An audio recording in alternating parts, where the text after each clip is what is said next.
Welcome to Food Friends, a podcast inspiring home cooks to try new dishes in the kitchen by sharing trusted recipes, tips, and friendship. Hi, I'm Sonia. And I'm Carrie. We met in Los Angeles over 15 years ago as personal chefs and haven't stopped talking about food since. We're so glad you're here. Thanks for being our food friend. If you enjoyed our podcast, please subscribe, leave us a review, and share this episode with friends. We love hearing from you, so follow us on Instagram or drop us a line at foodfriendspodcast.com. Yes, we'd love to hear from you and your food friends. Happy cooking and eating. Hi, Carrie. Hi, Sonia. Carrie, these are my favorites to talk about because it's kind of like our Best Bite episodes, but over the course of all these different meals. And I feel like every time we talk about what we eat in a day, I learn more about you. I completely agree. I want to know what you're cooking and what you're eating at home. What have you been eating the past couple days? This is one of those weeks where I actually did something that you know that I do a lot, which is I make a couple salads at once, like deli salads almost, and I have them in the fridge. So there may be some repeat elements, but we'll just dive right into the details. Okay, so day one, I start always with coffee. Black French press coffee, if you must know, and because we've talked about it before, but I do think it's such interesting. A vibe. I think I have to stop you. There's such a vibe at your house. There's like this really beautiful ritual of making French press. You both drink it black. No, Jonathan drinks it. Oh. Well, I should reveal this too. I've been making homemade almond milk for months. Oh, stop. And I haven't told you about it. I'm going to sound so extra in this episode. I already know it. But seriously, I make homemade almond milk because I got tired of it was hard to find ones without weird additives. And then the organic ones, they kind of are watery and seem overpriced. Homemade almond milk is not really that hard to do. And it tastes like infinitely better. I have made homemade almond milk before, not recently, but I do really love it. I make it once a week. I can share the recipe in the show notes, but that's what Jonathan has in his coffee. I have it black. Okay, moving on to breakfast. I decided, every so often I have some kind of egg breakfast. There's been this egg dish that I've been meaning to try for months. And then our number one fan, Roy Lambert, wrote us about it. And I was like, this is my sign that I got to finally make this. So Jose Andres has this famous omelet. It's gone viral. He takes he takes 2 eggs and he combines it with a big spoonful of mayonnaise. And he whisks. Yes, he does. So that's all it is. Mayonnaise and eggs. Oh and I wish I could do his accent because it's so beautiful hearing him describe it. What you do is you whisk that together and then you put it in a little bowl and then you microwave it for like a minute. What? And it turns... I don't even know you anymore. And I don't even use a microwave. And yes, I didn't even know you owned a microwave. Well, I haven't owned a microwave since I was a teenager. I haven't owned one since my 20s. And I know that's controversial for some, but I just have gotten used to not having one. I have a toaster oven.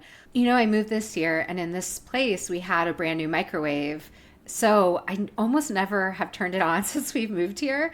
But I was like, okay, but it's a sign. It's a sign that you've moved into this new place and you have a microwave. And so now you're supposed to make this mayonnaise omelet. I'm so curious. I trust you, but you got to get me there. Okay, it tastes 0% of mayonnaise. If you hate mayonnaise, you will not taste it. It's just a fat. It's a richness and a flavor inside your omelet. And I think you can do this on a stovetop too. I don't think you have to do it in a microwave. Okay. But when you microwave it, it kind of souffles your omelet. So it becomes risen and fluffy and delicious. It's a Jose Andres genius idea. He's a genius. Okay, it's so perfect. My next question is, will Jonathan eat this omelet that has mayonnaise in it? Wow. I think that if I gave it to him and he didn't know, he would absolutely eat it and love it. And I'm going to try that this weekend. Please report back. I topped that omelet with some fresh basil and some hot sauce because I had some basil sitting on my counter and I just want to use it up. I cut up a cucumber and I had some walnuts. I'm really into walnuts in the morning. I like a lot of protein in the morning to keep me going because I'm not snacking as much as I used to. Right. So then for lunch, I did actually kind of a snacky plate is what I would call it, or a salad plate, where it's kind of like, what can you throw together from the fridge? I was having a busy day. So I had made a fennel apple salad the day before. And it's just fennel and apple and celery. And I had some pomegranate seeds. So it's that time of year. So extra. And so simple, though, like a lemony vinaigrette, nothing complicated. And it does soften a little as it sits, but it stays really good. So I had a little bit of that fennel apple salad. I had made, oh my gosh, I know you're going to be like, Sonia, I'm already sorry that it sounds so It really was easy. Okay. I had made baba ganoush. I basically spent a day and made a bunch of salad. I made fennel salad. I made a carrot salad. This is what we do. If you spend a little time in your kitchen, this little investment, then you can have this beautiful lunch that took you like 5 minutes just to assemble, right? It's just an assembly dish. I know. I don't know why I'm so embarrassed about sharing all this. It's really okay. No. So I made some baba ganoush, which I love. I had some feta. I just took some cubes of feta from the container. And then I actually had leftover salad. So I just threw that on the plate, like green salad from dinner, because I don't mind that. I had some toasted almonds. I had some grapes and a pita. And I just had little amounts of each so I could, have pita with the baba ganoush and have little fresh vegetables and have a little protein. And it was kind of a dreamy lunch, even though it took like 5 minutes to assemble. I mean, I think that this is one of the huge differences between the two of us, which is that I am the person who just would eat it out of the container, probably standing up in my kitchen, and kind of feel bad about it. I just need to get through lunch. And instead, you make what you call a snacky plate. Just the name of that is so fun, and there's just such a vibe that you create at your house. That was one of the biggest steps that we took in our friendship. Was I was working at your house, and you and Jonathan would make these beautiful lunches, and nothing about them was difficult or fancy or anything. It's just kind of, I'm going to take a break in the middle of the day and I'm going to enjoy this. Even if you're taking like a scoop of feta and adding it to a leftover salad, it feels thoughtful. I think this is so helpful because there are times when I'm like, okay, I want a snack, and I try to think of how you say, like, what are the 5 things I'm going to put on a plate or in a bowl? Fruit, vegetables, something crunchy, something protein. Yeah, I'm still learning that even after we've talked about it so many times because it's not what my instinct is. Well, it's fun to hear what other people eat because you always get inspired. Even if you don't say your lunches are the same style as mine, I still get inspired hearing what you make, which we're going to get to in a second. And I will say, too, if you're like, oh, my God, Sonia, all these salads, that's too much work. Baba ganoush you can buy. Feta store-bought. Yeah. Almonds are ready to go. Grapes just need a rinse. Pita I did not make from scratch. You can throw on some greens and drizzle it with tahini, and then you would have a similar plate to what I just made. So just to simplify it a little bit. And then on this day, I was actually busy. After lunch, I had to go cook for my client. I've been personal chefing. And on nights when I'm personal chefing, I often am planning meals in advance so that when I come home, I can make dinner really quickly because I serve dinner there. So I'm coming home a little later than when we normally eat dinner. So I want a dinner I can make in 30 minutes or less. Already had the fennel apple salad ready to go since I had that for lunch and I made it before.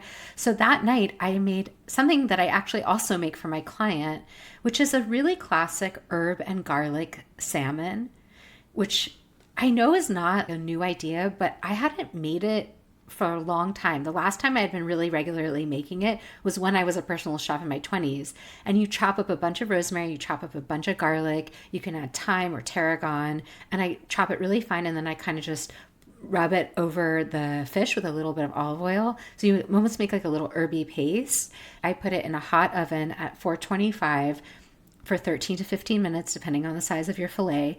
So while that was going, I made some quinoa. My favorite method for quinoa I learned from Ottolenghi. And all you do is you rinse your quinoa well, and then you get a pot of water boiling, and you dump the quinoa into the boiling water for 8 minutes or 9 or 10. You'll start seeing the quinoa form that little white ring. Yes, yeah. That's when you drain it. Then you put it back in the pot and let it sit with the lid on for another 8 to 10 minutes. So quinoa is done in like 20 minutes. Salmon's done in 13 to 15 minutes. The salad was made the day before. We sat down and had this lovely light meal after a busy day. I mean, that sounds also so civilized because when I was a personal chef and I would cook these big dinners and feed it to people and then come home, my husband and I would stand in the kitchen and eat cold cereal. It was so sad. He would come home late from work. I would come home late from work, and we would just be exhausted. And this is where I think my compassion for people cooking dinner on a weeknight, especially after they had a long day at work, this is where we can help each other get over this push. Rosemary and garlic on a piece of salmon. I haven't thought of that for years. That's what I'm saying. It's sometimes Yeah. being reminded of the simplest things that just help us get dinner on the table in 20 minutes or less. Oh, and then I usually end my night with a cup of tea. I think it was ginger tea. And I had a couple squares of dark chocolate. Gosh, it's like so funny to share your intimate eating moments with others. Well, you are like the queen of really good chocolate. I feel like there's always some kind of great chocolate at your house. You know, you're good at just eating a tiny little bit of it. I just love a little good chocolate. But Carrie, I really want to hear what you ate. My first day, so part of our family's rituals in the morning is that my husband walks the dog and works out and then takes my son to school. So I'm in charge of making Max breakfast and lunch. Now I'm starting to feel a little embarrassed because we're in the smoothie phase of him getting a homemade smoothie every morning, and it takes like some time. Really? And yeah, I sort of pull from whatever we have, and there's a few things that are constants, and there are a few things that I've learned about making a good smoothie, because when he doesn't like it, he gives me notes. Oh. So I've been keeping bananas on hand. So I usually start with bananas, and if they are starting to get too dark, I'll peel them and cut them into chunks and freeze them. So I've got some frozen bananas too. I've also realized that a smoothie needs something tart. So whether I'm doing blueberries or mango, I try to find something tart I can add in. And I know I shared with you that I found sour cherries at the Russian market. Yeah. But I have totally run out of those. So recently I found tart cherry juice at Trader Joe's. So I've been using a little bit of that. It is really tart. I also usually use, I cut off the top and bottom of a lemon or a lime, and then I peel all the pith, and then I put the whole lemon or lime in there. So that really helps. And then the other thing that Max seems to really like is a lot of mint. I use a ton of fresh mint. If I run out of mint, I have been putting this week romaine lettuce in his smoothie. Or cucumber. Do you ever do zucchini? I see a lot of people add zucchini. I have never done zucchini. That's a good suggestion too. I saw this woman who takes her zucchini and cubes it and freezes it and adds it to smoothies because she says you don't taste it at all. Yeah, that would be kind of similar, I think, to cucumber. Yeah. You know, sometimes I add dates. I also usually add hemp hearts. I keep those because they're kind of healthy. They have omegas and whatever. So I blend that all together. I add a little ice. I blend it again. And then I add a few scoops of whole milk yogurt. On this day, I had added mango and tart cherry juice and mint. And so that was my breakfast. I had a smoothie for breakfast. When you talk about your smoothies, I'm always surprised. They're always things I never would have thought. I never would have thought about tart cherry juice. I would have never put whole citrus peeled. Mint is to me not intuitive, and I feel like these are all really good suggestions. And when you describe it, I'm like, oh, I get it. And I love that Max palate has helped you land on this kind of smoothie combo. Smoothies can be really one note, and that's what I've kind of learned. So, Sonia, for lunch, I actually, to my point about takeout, but this was leftovers, I have been making that sheet pan japchae recipe from Eric Kim from the New York Times. It's kind of become one of my staples when I can't figure out what I'm going to make. The thing that I love about it is that the sauce that you put on the noodles and whatever vegetables that you've put in the oven is so simple. It's soy sauce, brown sugar, garlic clove that you've grated, and a little bit of maple syrup. I had some peppers that needed to be used. I had some beans that needed to be used. I threw them in the oven. I toasted some sesame seeds. So this was already in my fridge. So that's what I grabbed and ate at my desk. You had leftover from dinner. I had leftover from dinner from a couple days before. But by the way, leftover japchae is a dream lunch to me. It was delicious and so easy because I also don't have a microwave and I didn't want to dirty a dish. I ate it cold and it was delicious that way too. Amazing. And then for my snack, that afternoon, I was actually testing a lot of recipes. One of them were the banana nut breakfast bars. I think we talked about that in our road trip episode. Oh, yeah. So it's a New York Times recipe, and you take beaten egg and you let banana sit in it. And there's some kind of chemical reaction that happens that sweetens the banana. And then the whole rest of the recipe, it's like a one bowl recipe. You're just dumping things in. There's egg, there's nut butter, and then there's walnuts on top. So there's a little bit of crunch on top. It's also gluten-free if you use gluten-free oats. I have kind of mixed feelings about it because it's this really fudgy texture. It's almost like a fig Newton, but it needs, for me, it needs like a little bit more texture. Interesting. Like it was all to one note except for the walnuts. And it wasn't quite like fudgy like a brownie though. It wasn't fudgy like a brownie. It was just really soft. And so I want to kind of go back to it because I really love the idea of it. It also had some honey in it. I think I would take out a little bit of the honey. It didn't need that much sweetness. I think a lot of parents are thinking about a treat that's a little bit sweet, but also has some protein, has some fruit or vegetables in it. And this idea is a good one. So that was my snack. And then for dinner, I made the lentil soup from our Substack. Oh. There's mushrooms, there's Swiss chard, there's lentils. It's very brothy. What's great about making a soup for dinner is that we ate that for dinner and then we had it for later in the week when things were really busy. You can get 3 or 4 meals out of it. What kind of lentils did you make your soup with?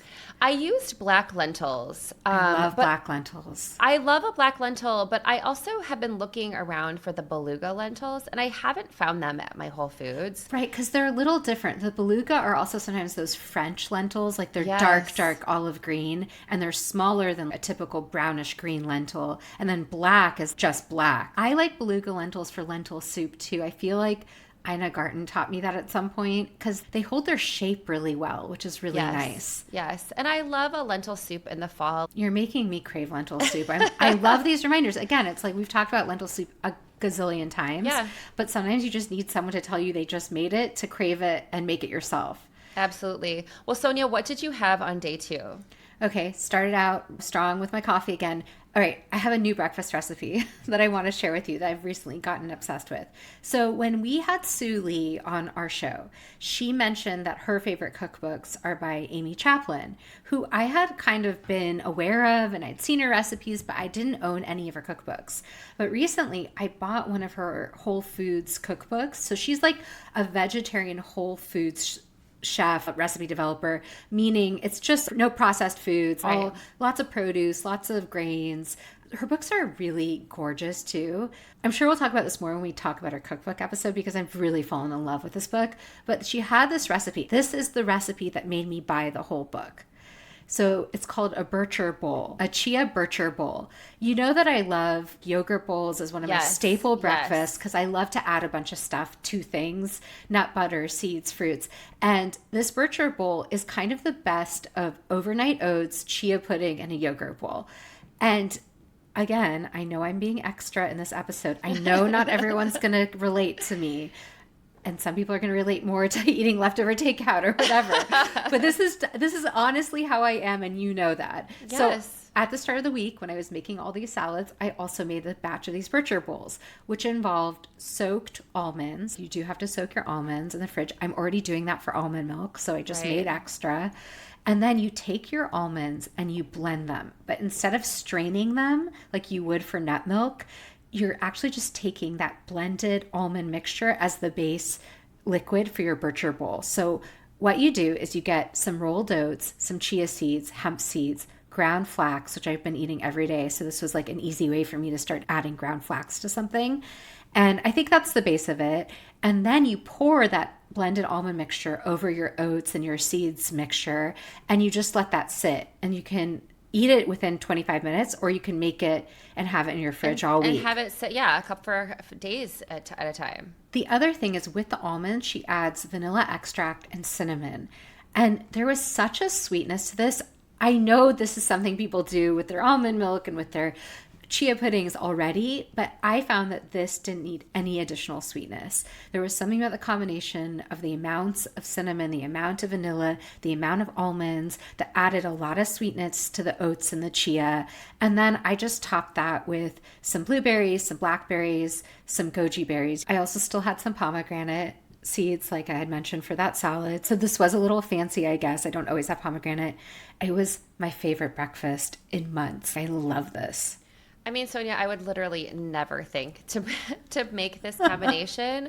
But what you're talking about is making this base of something that's very healthy and very thoughtful and very homemade and whole food and all those things.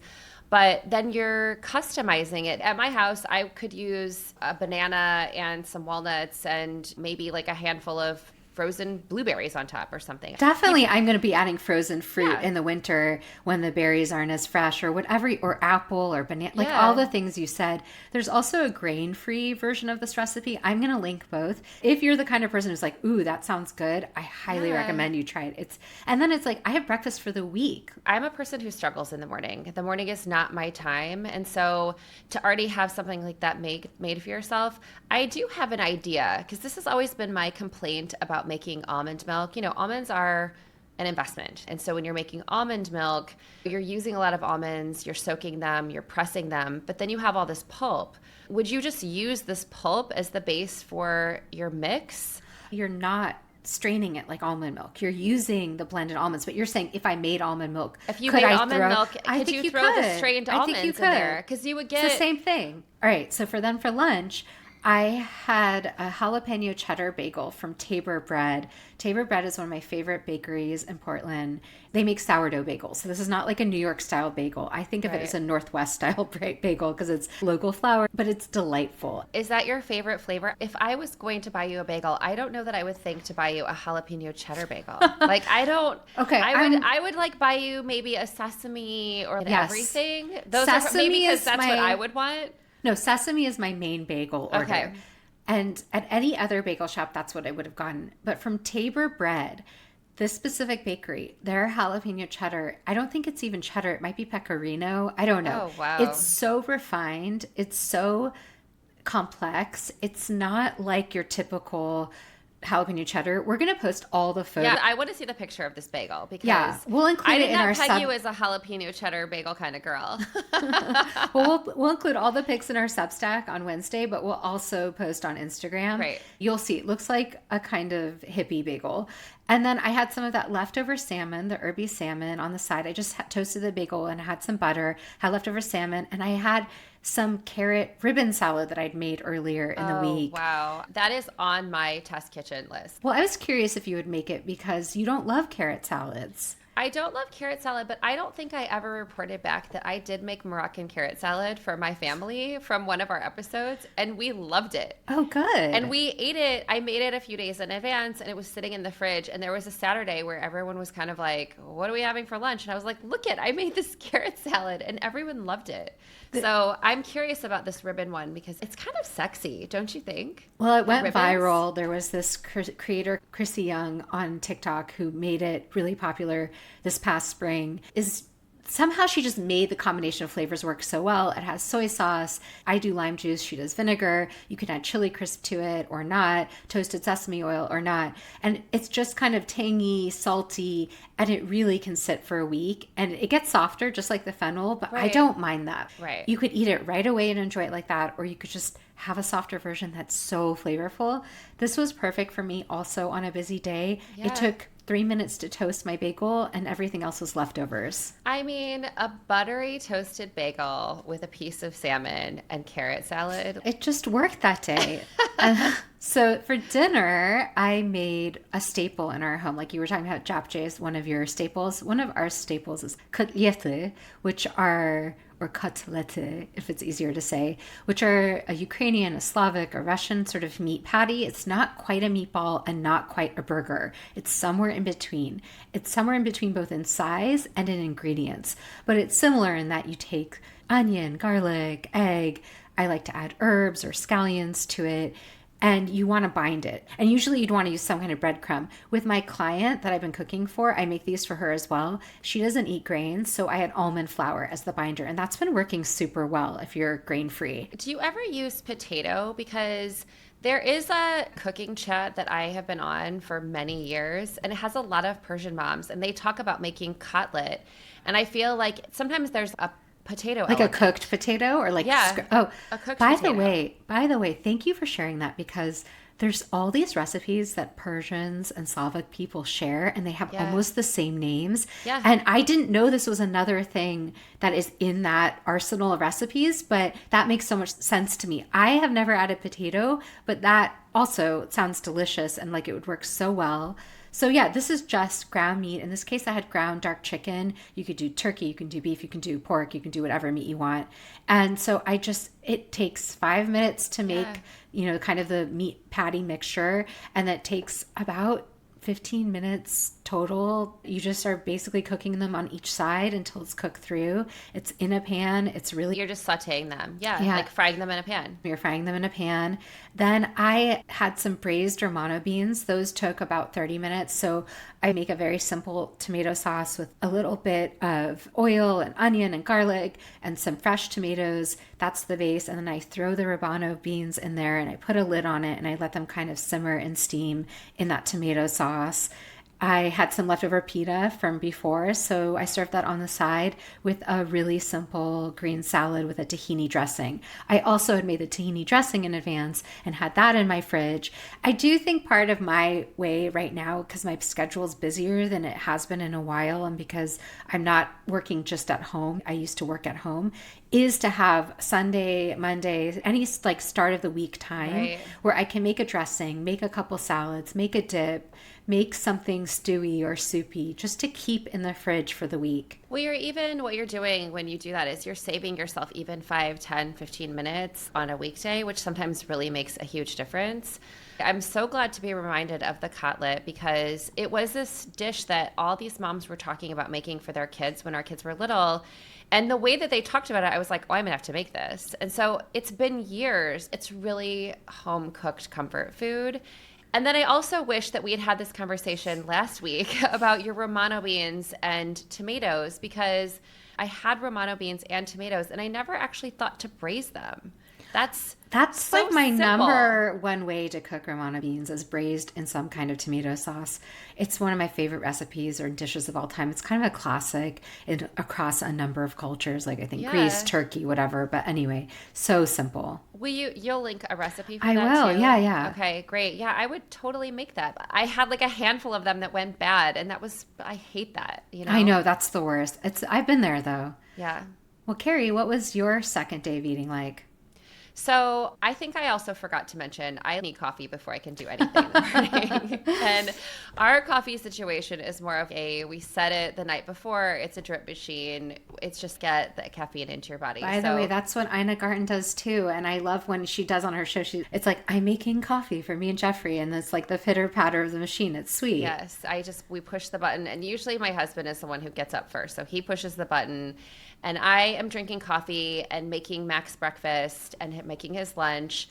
This day, I did not have a smoothie, but what I have been doing for myself recently, it's like a little gift to my later self that day. We keep his lunches pretty simple. It's like a peanut butter sandwich, carrots, celery, usually an apple. We cut them up. When I cut up his crudité and his apple, I cut up twice as many and I leave myself a little bowl. That will come in later on in the day. And once I said goodbye to them, I was in my office for a few hours and kind of later in the morning, this is the day that I also lift weights. And so I try to eat something sort of protein later in the morning so that when I go to my workout, I'm satisfied. And then I also have something to eat when I finish. So I made these zucchini frittata. I actually had some zucchini already in my fridge. It was already cooked.